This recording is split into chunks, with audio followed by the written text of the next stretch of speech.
حضرت ابراہیم علیہ السلام اللہ کے نبی اور نیک بندے تھے۔ ان کے بیٹے کا نام اسماعیل علیہ السلام تھا جو بعد میں نبی ہوئے۔ حضرت اسماعیل علیہ السلام ابھی بمشکل 7 برس کے تھے کہ ایک رات ان کے والد ماجد نے خواب دیکھا کہ اللہ تعالیٰ نے انہیں بیٹے کی قربانی کا حکم دیا ہے۔ یہی خواب انہیں مسلسل 3 رات تک آتا رہا۔ جب حضرت ابراہیم علیہ السلام کو یقین ہو گیا کہ بیٹے کی قربانی کا حکم واقعی اللہ کی طرف سے ہے تو اس کی تعمیل کے لیے فوراً تیار ہو گئے۔ انہوں نے حضرت اسماعیل علیہ السلام کو اپنا خواب سنایا۔ حضرت اسماعیل علیہ السلام بہت دلیر اور تابع دار تھے۔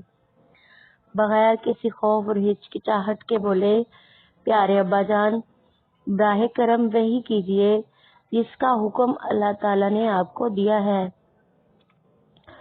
آپ حضرت اسماعیل علیہ السلام کے اس جواب سے بہت خوش ہوئے۔ باپ بیٹا دونوں ایک غیر آباد جگہ کی طرف روانہ ہوئے۔ وہاں پہنچتے ہی باپ نے بیٹے کو اوندے منہ زمین پر لیٹ جانے کو کہا۔ باپ نے ہاتھ میں ایک تیز چھری تھام لی اور اس کی دھار بیٹے کی گردن پر رکھ دی۔ پھر آنکھیں بند کر کے انہوں نے اللہ کا نام لیا اور چھری بیٹے کی گردن پر پھیرنے کے لیے بالکل تیار ہو گئے۔ حضرت ابراہیم علیہ السلام کو اپنے بیٹے سے بے حد محبت تھی، مگر وہ اللہ کے حکم کی نافرمانی کا تصور بھی نہیں کر سکتے تھے۔ پھر یہ ہوا کہ ان کے زور لگانے پر بھی چھری نے گردن نہ کاٹی۔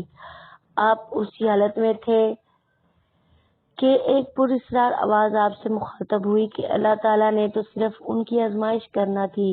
اللہ تعالیٰ یہ دیکھنا چاہتے تھے کہ کیا حضرت ابراہیم علیہ السلام ان کی اطاعت کرتے ہیں یا نہیں، خواہ اس میں بیٹے کی جان تک بھی چلی جاتی ہو۔ آواز نے مزید کہا کہ آپ امتحان میں کامیاب ہو گئے ہیں، پیارے بچے کو ذبح کرنے کی اب کوئی ضرورت نہیں ہے۔ اتنے میں حضرت ابراہیم علیہ السلام کیا دیکھتے ہیں کہ ان کے سامنے ایک عمدہ دمبا کھڑا ہے۔ انہیں حکم ملا کہ اپنے تابع فرمان بیٹے کی بجائے اس دمبے کو اللہ کی راہ میں ذبح کر دیا جائے۔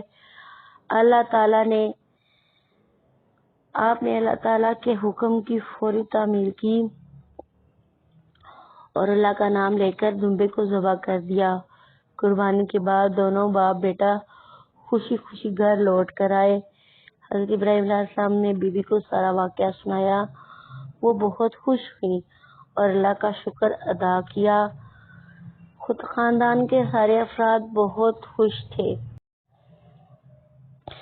کہ باپ اور بیٹے نے اللہ تعالیٰ کے حکم کی تعمیل پر کسی ڈر خوف کا اظہار نہ کیا تھا۔ یہ اللہ کے حکم کی فوری تعمیل کی کارروائی سے خوش ہو کر انہیں بیٹے کی بجائے دمبا ذبح کرنے کا حکم ملا تھا۔ اس دلچسپ واقعے کو بڑی تاریخی اہمیت حاصل ہے۔ دنیا بھر کے مسلمان ہر سال ایک بڑے تہوار کی صورت میں اس واقعے کی یاد تازہ کرتے ہیں۔ اس تہوار کو عید الاضحیٰ کہا جاتا ہے۔